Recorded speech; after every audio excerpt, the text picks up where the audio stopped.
Last year, for the first time, I was invited to take part in an Advent Bible study. And I was really excited after I met with my new friends for the first week and we went over the materials.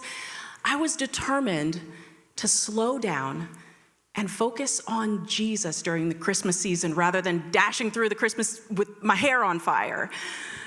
But little did I know that before I had a chance to meet with my friends again for the next week, I would receive the news that my husband was without a job for the second time in a year and a half and for the second Christmas in a row. But that focus on Advent, on Jesus, it was exactly what I needed to take me through that hard time with my eyes on and my dependence on the Lord. If you've never celebrated Advent before, very simply put, it's a way to center our hearts on Christ as we approach the season where we celebrate his birth. We have 4 candles, and we'll light one each week, and each candle represents a theme or a gift that we have in Jesus. There's a 5th candle, traditionally lit on Christmas Eve, and it represents Jesus Christ, the best gift of all. So today, for the first week of Advent, we're going to focus on hope.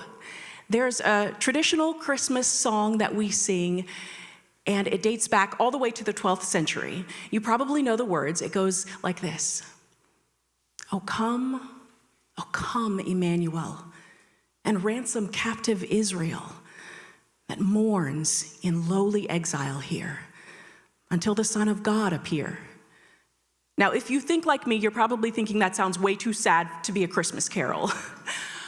But in actuality, those words are not so much sorrowful as they are hopeful. In fact, the very next words are rejoice.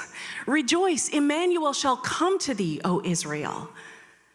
Yes, the time of the Israelites in captivity was sad. It was the tragic result of their sin. And the sadness didn't stop there either. When some of them got a chance to return to the land, they struggled for years to rebuild while still being ruled by the Persians, and then the Greeks, and then the Romans.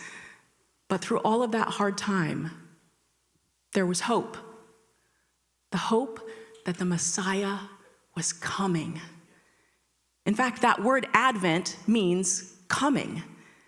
The Israelites of the Old Testament looked forward in hope to the Messiah coming to save them from the punishment of their sins.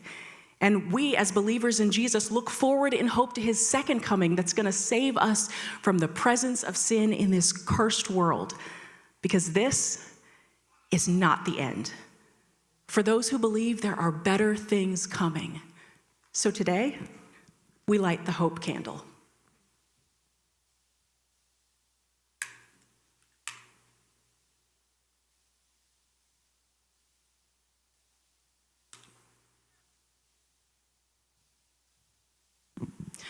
One of the scriptures that the Israelites would have held on to in hope is Isaiah 9:6.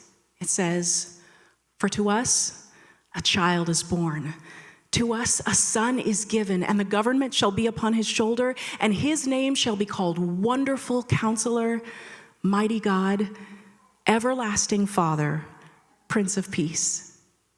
Jeremiah 29:11 says, "For I know the plans I have for you, declares the Lord, plans to prosper you and not to harm you, plans to give you hope and a future."